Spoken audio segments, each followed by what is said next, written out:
ताज़ा खबर के दर्शकों का स्वागत है। विदेशों में एक रिवाज है, एक परंपरा है कि ऑस्कर अवार्ड विजेता या नोबेल पुरस्कार विजेता के साथ लोगों को फ़ोटो खिंचवाते हुए बड़ा गौरव महसूस करते हैं। उस तरीके की फ़ोटो खिंचवा के वो ऑस्कर अवार्ड विजेता से या नोबेल पुरस्कार विजेता व्यक्ति के साथ खिंचा के अपने बड़े बड़ी जगहों पर लगाते हैं, लोगों को दिखाते हैं। आज वाकई भारत के अंदर वही प्रचलन हो गया है परशुराम शर्मा के साथ फ़ोटो खिंचवाने का, इसके साथ तस्वीर खिंचवाने का। मुझे सच में वही गौरव महसूस हो रहा है जो एक व्यक्ति को एक ऑस्कर अवार्ड विजेता या नोबेल पुरस्कार विजेता लेखक के साथ में फोटो खिंचवाते हुए। परशुराम जी के बारे में मैं बता दूं, भारत के महानतम लेखकों में से एक हैं।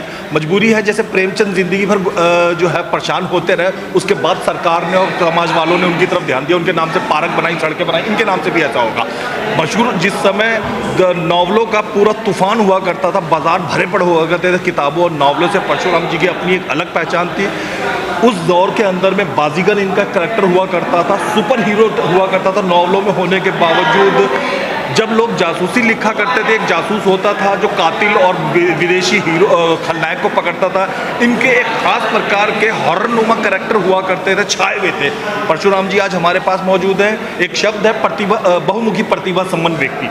हकीकत में वो परशुराम जी के लिए याद हुआ है। ये नॉवलिस्ट हैं, लेखक हैं, कवि हैं, म्यूजिशियन हैं, अभिनेता हैं और विभिन्न प्रकार की इनके अंदर प्रतिभाएं भी हैं। फिलहाल हम नॉवलिस्ट परशुराम शर्मा जी से बात कर रहे हैं। मुझे सच में परशुराम जी ईमानदारी से बताऊं, वाकई बड़ी खुशी हो रही है। मतलब जब मुझे पहली तनख्वाह मिली थी ना, तो जितनी खुशी हुई थी, और जब पहली औलाद मेरे हाथ में आई थी जितनी खुशी हुई थी, आपके साथ आके मुझे समझिए उतनी अपार खुशी हो रही है। पहला लेखक है जिसके पास में मैं बैठा हूँ बचपन से नॉवल पढ़ता हुए। अनुभव के विषय में बताया हमने, कैसा रहा 90 और 80 के दौर से आने के बाद 2025 वाला दौर? ये पिछले 10-15 साल से बहुत डाउन हुआ है जी।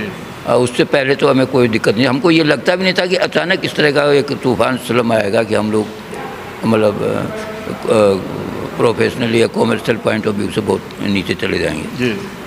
तो उस वक्त मैं बॉम्बे में रहता था, 10-15 साल में वहाँ भी रहा हूँ, वहीं से मैं लिखा करता था। तो ये सब एक सिलसिला था। 66 से 66 से मैंने लिखना शुरू किया और इसके अलावा कोई कारोबार या कोई धंधा, कोई बिजनेस कुछ नहीं किया, सिर्फ लिखने के बलबूते। और पहला नॉवल जो था मेरा, उसके मुझे 40 रुपये मिले थे। फिर बढ़ते बढ़ते वो बढ़ता चला गया। आज से मतलब 66 में 67 में 40 रुपये की बहुत बड़ी वैल्यू थी। तो ये सब एक, आप ये यकीन जानिए कि जिस तरह पढ़ने वाले को मेरे प्रति जुनून होता है, मुझे भी लिखने का जुनून होता था कि कौन सी नई बात लिखी जाए जो अब तक ना आई। जैसे कि बाजीगर, इससे पहले इस तरह के एक्शन हीरो आए, लेकिन बाजीगर की बात कुछ और हो गई, तो उस वजह से ये बाजीगर जो है फेमस हुआ, क्योंकि वो एक ऐसा है कि जिसका पूरा शरीर ही शस्त्र है, वो शस्त्र का इस्तेमाल ही नहीं करता और अच्छे युद्ध को उसको मतलब किला फतेह कर जाता है। तो ये कैरेक्टर आते रहते हैं दिमाग में उसका, ऐसे इनका का कैरेक्टर और बहुत से कैरेक्टर हैं बने। तो ये सफ़र बहुत अच्छा यात्रा रही, लेकिन इस उम्र में थोड़ा तकलीफ़ महसूस हुई कि यार बहुत। अगर आप परशुराम जी के बारे में जानना चाहते हैं, आप मेरी बातों की तरफ ना आए, मैं लंबी बातें करूंगा या हो सकता है पूरी बात ना कर पाऊँ। आप अमेज़ॉन पे जाएं या गूगल के ऊपर जाएं और परशुराम जी की सलाखें लिखें, इनकी ऑटोबायोग्राफी आ जाएगी। मेरे से बेहतर, खुद इनसे बेहतर, इन 4-5 मिनटों में आप वो सलाखें आत्मकथा से इनके विषय में ज़्यादा अच्छे तरीके से कर सकते हैं। अच्छा, नागराज लिखा आपने, कॉमिक्स में भी हाथ आजमाया, नॉवलों में भी अपनाया, सो अपना खुद परशुराम शर्मा का पसंदीदा क्या है? हॉरर, बाजीगर, नागराज, क्या? नहीं, ये आपने ऐसा सवाल किया कि एक शख्स के कई बच्चे हैं, उसमें से कौन सा बच्चा सबसे अच्छा है? मैं यही सोच रहा था, मन में यही सोच रहा था। तो उसके लिए सारे बच्चे अच्छे हैं जी। हाँ, ये है कि हॉरर मैंने जब लिखा तो उस पर कमांड करी जी, वो मेरी स्टडी है। और ऐसे जब मैंने एक्शन लिखा तो बाजीगर पे मैंने वर्कआउट किया है, ऐसे नहीं लिख दिया कि उसको वो उसकी, क्योंकि उसमें मैंने मार्शल आर्ट्स की पूरी डिटेल जानी जी, कि क्या क्या हो सकता है। शाइटेन नाम का उसका एक गुरु है जो पता नहीं कौन कौन सी प्राचीन कलाएं जानता है। कुंग फू में क्या क्या आर्ट हो सकते हैं, मार्शल आर्ट्स में और क्या क्या चीज़ें होती हैं, ये पूरी स्टडी करने के बाद वो कैरेक्टर बनाया। ऐसे नहीं बनाया कि लोग उसको ऐसे स्वीकार नहीं करते, उसके एक्शन से पता लगता है कि उस कौन सा दांव खेल रहा है। तो ये सब चीज़ें ये स्टडी का काम है। और उम्र गुजरती रही, अध्ययन चलता रहा, बराबर अध्ययन भी चलता रहा, लिखते भी रहे, अध्ययन भी चलता रहा, लिखते रहे।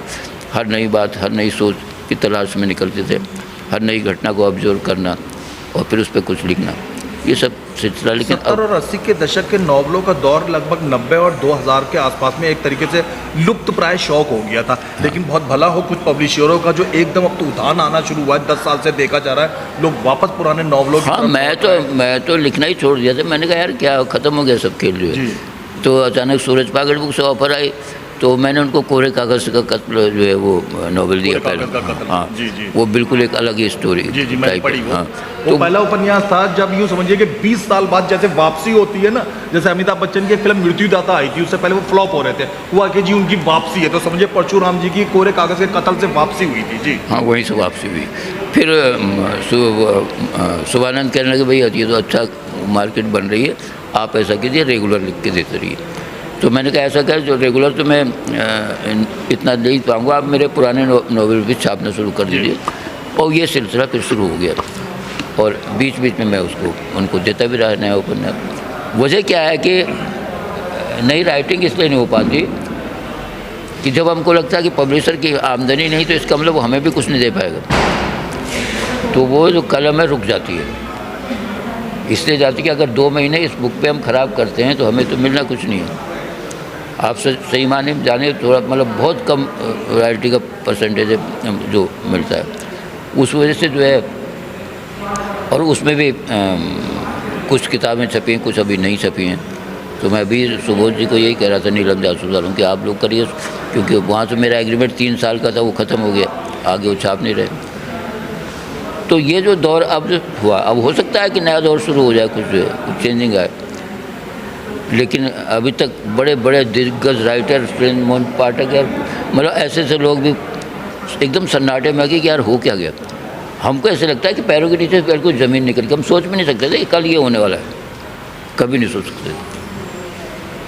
तो ये है बस। अब विदेशों में एक रिवाज है, कुछ एक देशों में, पहले मैं आपको बता दूं कि सबसे ज़्यादा किताबें अमेरिका में पढ़ी जाती हैं, दूसरा नंबर दुनिया की सबसे बड़ी आबादी वाला देश भारत के अंदर किताबें पढ़ी जाती हैं। उसके बावजूद यहाँ पे एक खराबी है, प्रेमचंद जी गुजर गए तब जाके सरकार और समाज और संस्थाओं वालों का ध्यान आया, यहाँ पे कदर होती है। पर लेखकों की कदर के मामले में यहाँ पे बोल दूँ कि लेखक बुजुर्ग हो जाए, गुजर जाए, तब भी यहाँ पे सरकारी या गैर सरकारी कोई अडॉप्शन नहीं है, उसकी सेवा सहायता के लिए कोई सहारा नहीं है। ये बस यहाँ की सबसे बुरी बातों में से। जिस समय लेखक का बुरा दौर चल रहा होता, कोई आता है हाथ पकड़ने के लिए कि हम तुम्हारे साथ खड़े हुए हैं। नहीं, किसी का भी बुरा दौर चल रहा हो तो कोई हाथ पकड़ने नहीं आता। फिल्म कलाकारों में फिर भी होता है, जैसे एक नीना गुप्ता फ्लॉप जा रही थी, उन्होंने एक यूट्यूब पे कुछ लिखा और कोई आए और फिल्मों में काम देने लगे। लेखक के साथ तो ऐसा भी नहीं होता बेचारा।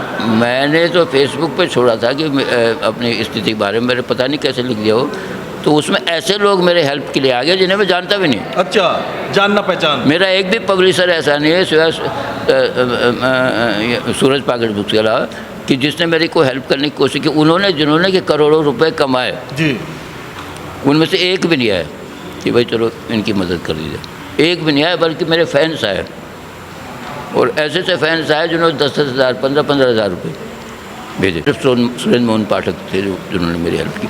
लेकिन ये मेरे को ऐसा लगता है यार ये सब कारोबारी लोग हैं भाई।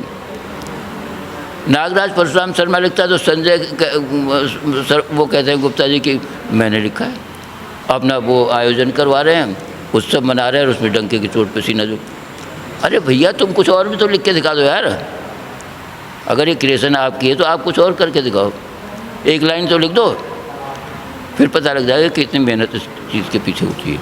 मैं आपको बता दूं, इनका एक इंका सीरीज़ है, इंका की वापसी, इंका ये इंका वो वगैरह करके एक पिशाचनी मान लीजिए एक है जो छिपकली बन के लोगों के दिमाग पर चढ़ जाती है और फिर अपने हिसाब से काम कराती है। सुपर हिट था 1995 के दौर में। मैंने खुद देखा था कि उसके भाग पढ़ने के लिए, उसके अन्य भाग पढ़ने के लिए लोग बाग 100 150 रुपए देने के लिए किताबों की दुकान वाले को तैयार हो जाते थे। उस समय में इतना उसका क्रेज था। मैंने सारी बार हर जगह यही सुना कि उसके उपन्यास पढ़ने के लिए, उसके भाग पढ़ने के लिए लोग ढूंढते। उस समय अमेजोन नहीं होता था, ना इस तरीके से कोई गूगल था, लोगों को भागना पड़ता था किताबों की दुकानों पे कि वो हमें किताब मिल जाए।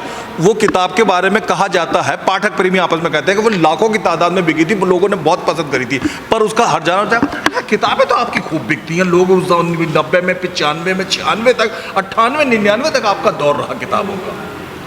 भाई प्रकाशक पागलों की तरह आपकी किताबों के पीछे पीछे भागा अब करता मैं आपको बता रहा हूँ, जब मेरा जीरो लैंड आया था जी 6 रुपये इसकी कीमत थी जी और 200 रुपये में बिक रहा था वो। उस समय में। हाँ। जी 200 रुपये वो खुद कह रहा था, यार स्टॉक ख़त्म हो गया है, अब क्या करूँ, ये तो ब्लैक में चल रहा है। जी तो मैंने कहा रिप्रिंट करो, तो उस पर मेरा झगड़ा हो गया। मैंने कहा यार रिप्रिंट के पैसे भी तो दो कुछ, क्योंकि पैसे का क्या मतलब, जो है आपने किताब दे दी, बात छुट्टी है, छापते रहे वो, हम क्या करें भाई। ऐसा सिलसिला जो आप बता रहे हैं ना कि अब इनका दोबारा आई है सूरज मैंने पालन। इनका वाली सीरीज उस जमाने में 60 रुपए में खरीदी थी, जो 20 की थी। हाँ। और मुझे आज भी याद है, मेरे पास पैसे नहीं थे, मेरा एक कंपाउंडर मित्र मेरे साथ गया था, उससे उधार लेके मैंने, ऐसा क्रेज था आपकी किताबों का कि उधार लेके लोग किताबें खरीदते तो 4 गुना दाम पे, शायद 12 या 15 रुपए उसका दाम था, और 60 रुपए में उस जमाने में खरीदी थी। हाँ बस ये दौर था, आपका दौर वाकई बहुत ज़्यादा बेमिसाल रहा। खैर अब वर्तमान पर आते हैं, फिलहाल क्या स्थिति चल रही है, कौन कौन सी किताबें पाइपलाइन में हैं? ये तो बुलबुल आ रही है, बुलबुल जो आज अनाउंस हुई है, जी ये लिख रहा हूँ अभी तो मैं। जी जी और उम्मीद है कि एक नई बात फिर मिलेगी लोगों को पढ़ने को। तो और अभी बातचीत चल रही है उनसे भी, नीलम जासूस। बाजीगर की मेरे अपने ख्याल में आपने टोटल कितनी 11 या 12? हाँ, लास्ट उसकी वही थी अभी जो आई, बसंती चोला जो है। अच्छा, बसंती चोला तो शायद पड़ी होगी। पाठक मेरे जैसे लाखों इंतजार कर रहे हैं कि बाज अब आगे क्या करने वाला है, उसके विषय में कोई अच्छी या बुरी मैं खबर? वही बात कर रहा हूँ, उसी पब्लिशर से वही कह रहा था, भाई तुम लोग आप छापिए इसको जो है, और कोई बात नहीं, जैसे भी होगा करेंगे, क्योंकि उसकी डिमांड आएगी। मैंने कहा अगर मैं लिखूँगा तो। अच्छा, परशुराम राइटर को तो सब जानते हैं, मैं जानता हूँ, मेरे बच्चे जानते हैं, इवन और जो बच्चे उस जमाने में बड़े हो गए वो, ये म्यूजिशियन परशुराम शर्मा का उदय कैसे हुआ? कहते हैं ना, जब आदमी अचानक किसी का सब कुछ उजड़ सा जाए तो वो कहीं शांति की तलाश में जाता है, अपने माइंड को मेडिटेशन करने के लिए कि यार जो गुजर चुका उसको भूल जाओ, अब कोई नई दुनिया ईजाद करो। तो उसका सबसे बड़ा माध्यम संगीत है। आप संगीत में चले जाइए तो आप सब कुछ भूल जाएंगे जो कुछ बीता हो, फिर आपको बीता हुआ कल याद नहीं रहेगा। तो इस वजह से मुझे संगीत में, और चूँकि मैं पहले से ये सब जानता रहा हूँ, तो इंस्टीट्यूट मैंने पहली बार फिर वो किया। तो और उसमें पिछले मतलब उसमें भी पूरी डेप्थ तक गया हूँ। ऐसा नहीं है कि मैं ऊपर वो हो गया। तो ऑनलाइन क्लास भी लेता हूँ अभी, लेकिन इतना ज़्यादा उसमें वो आनंद, वो मज़ा नहीं है ना जो हम पहले। भाई जो राइटर आज से 30 साल पहले 50,000 रुपये एक नावल का लेता रहा हो, 50 बताइए, और आज वो और बॉम्बे में बिल्कुल ऐश्वर्य की लाइफ जीता हो, और जब और 3 महीने में एक नॉवल लिखने के लिए भी कोई ग्राहक सही से नहीं आ पा रहा है, नहीं आता, 5-10 हज़ार रुपये देने के लिए तैयार नहीं है, तो क्या करे फिर आदमी, फिर लिखने नहीं उठती जो है। अभी यही बात मेरी इनसे हुई, थोड़ा मिसलेस जो है ये थोड़ा सपोर्ट कर रहे हैं। मैंने कहा चलो कोई बात नहीं। जब टीवी का दौर आया तो नॉवलों का थोड़ा सा लोगों में पढ़ने का शौक खत्म हो गया। जब तक टीवी नहीं था, जब तक किसी प्रकार की और दूसरे मनोरंजन के साधन नहीं थे, मोबाइल की तो आप बात ही भूल जाइए, तब तक लोगों में किताबें और मैगजीन नॉवल पढ़ने का शौक रहा। टीवी युग आ जाने के बाद लोगों को पढ़ना थोड़ा सा कठिन और टीवी तुरंत देख के जासूसी कहानी देखना आसान लगने लगा। थोड़ा नॉवलों का पतन का दौर चला। उसके बाद फिर जब इंटरनेट आ गया, मोबाइल आ गया, यूट्यूब आ गया, तब तो समझिए और भी भला हो ऐसे प्रकाशकों का और बहुत सारे दूसरे और विदेशी पत्रकारों को जिन्होंने कम से कम अभी भी अब 2025 वाले दौर में भी नॉवलों को जिंदा रखा हुआ है। ये परशुराम शर्मा जी हैं, ये राजनीति के अंदर में भी रह चुके हैं, ये बहुत अच्छे म्यूजिशियन भी हैं, ये बहुत अच्छे राइटर भी हैं, इवन ये बहुत अच्छा योग वगैरह भी सिखाते हैं। ये इनके विषय में जानना हो तो आप इनकी किताब सलाखें भी देखें। इनका और कोई रूप देखना, आप यूट्यूब पे जाइए, इनका डालिए, एक ये गीत गाते हुए जो है फकीर के भेष में भी आपको नजर आ जाएंगे। ये वाकई प्रतिभा संपन्न व्यक्ति। इनके विषय में जानने के लिए अगर जाना, इनका नीचे ईमेल नंबर है, आप उस पर बात कर सकते हैं। क्या कहना चाहेंगे अपने पाठकों को जो अब तो अधेड़ उम्र के हो गए मेरी तरह, बल्कि बच्चों वाले बाप हो? अरे बस ठीक है, जैसा भी जिन्होंने बहुत प्यार दिया तो बहुत अच्छा दिया, और आज भी मुझे बहुत पसंद करते हैं, ऐसी बात नहीं। तो उनका मुझे मिलता रहा प्यार, कोई बात नहीं है। अब वक्त है, कोई दिक्कत नहीं। तो फिर हो सकता है कब क्या हो जाए, क्योंकि मेरे बारे में यशवंत जी ने अभी लिखा था, जो हिंद पाकिट बुक से मैंने पढ़ा, वो मैंने अभी हाल ही में मुश्किल से वो कहते हैं कि परशुराम शर्मा जहाँ खड़ा हो जाता है, सलाखे में से कुछ पात्र निकाल के आप वहाँ से इतिहास शुरू हो जाता है जी। ये क्रांति ला सकता है। ये मैंने बोला, मैंने कहा मैंने किया है कई बार जी जी। डूबती हुई इंडस्ट्री को खड़ा किया है, और कई लोग हैं ऐसे जो मेरे करे, पवन पाकिट बुक्स हुए हैं, आपके जो है ये आपके सुरेश जैन ऋतुराज जो हैं, कंचन पाकिट तुलसी वाले, तो ये सब इनको खड़ा किया, इनको सबको पता है इस बात में। तो हो सकता है अभी भी कुछ हो जाए, तो उस उम्मीद से मैं ये नॉवल लिख रहा हूँ इस बार कि मैं कुछ करने के मूड में हूँ, एक नई ढंग की कैरेक्टर में लेके आ रहा हूँ, है ना। तो वो भी शायद पसंद आएगा लोगों को, देखते हैं क्या होता है। लावा का रिस्पांस कैसा आ रहा है? लावा असल में बहुत देर से छाप रहे हैं, कॉमिक्स में ऐसा नहीं होता जी। कॉमिक्स में 2-3 महीने में अगला कॉमिक्स आ जाना चाहिए। अब इस 89 के दौर में जब नागराज आया था ना, बच्चों पे छा गया था, लोग बच्चे उस समय स्कूल की छुट्टी बंक मार के आपकी वो पढ़ने के लिए जाया करते थे। अच्छा खैर, हर चीज़ के लिए धन्यवाद। परशुराम जी के बारे में के लिए मैं ये कहूँगा, इनकी किताबें ज़रूर आप कम से कम एक बार ज़रूर खरीदिए। धन्यवाद।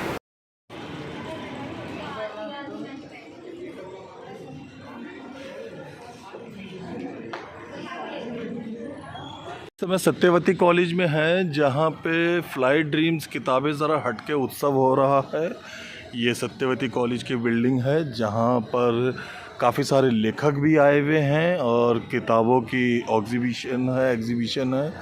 बहुत सारी किताबें बिक्री के लिए यहाँ उपलब्ध हैं, लेखक भी उपलब्ध हैं, पाठक भी उपलब्ध हैं, ख़रीदार भी उपलब्ध हैं, चाहने वाले भी उपलब्ध हैं। यहाँ भी आप देख सकते हैं विभिन्न प्रकार के नावल और पुस्तकें सजे हुए हैं। पुस्तकों पे पढ़ने का मज़ा ही अलग है।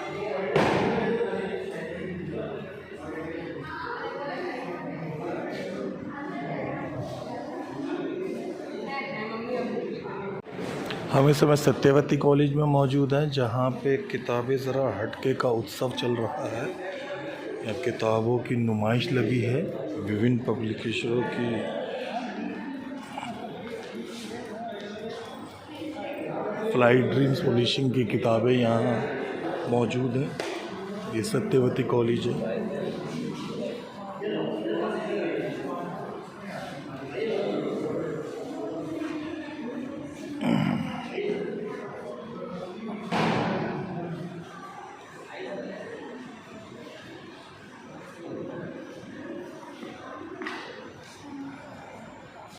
ये परशुराम शर्मा की आत्मकथा है। ये एक मशहूर आत्मकथा है। आपने अगर सुरेंद्र मोहन पाठक की और अन्य लेखकों की आत्मकथा पढ़ी हो तो आपको ज़रूर ही सलाखें पढ़नी चाहिए कि बहुत बेहतरीन आत्मकथा है परशुराम शर्मा की। अगर आप किताबों के शौकीन और आपने सच्ची में परशुराम शर्मा का बाजीगर नॉवल नहीं पढ़ा, यकीन करिए आपने ज़िंदगी में बहुत चीज़ ऐसी इम्पोर्टेंट है जो आपने मिस कर दी। अगर आपने ताजमहल नहीं देखा, अगर आपने अमिताभ बच्चन की कोई फिल्म नहीं देखी, अगर आपने सचिन तेंदुलकर का कोई मैच नहीं देखा, अगर आपने ज़िंदगी में गोलगप्पे नहीं खाए, तो समझिए उसी तरीके से अगर आपने बाजीगर परशुराम शर्मा की नहीं पढ़ी, नहीं देखी, तो बहुत सी इम्पोर्टेंट चीज़ है जो आपने ज़िंदगी में मिस कर दी।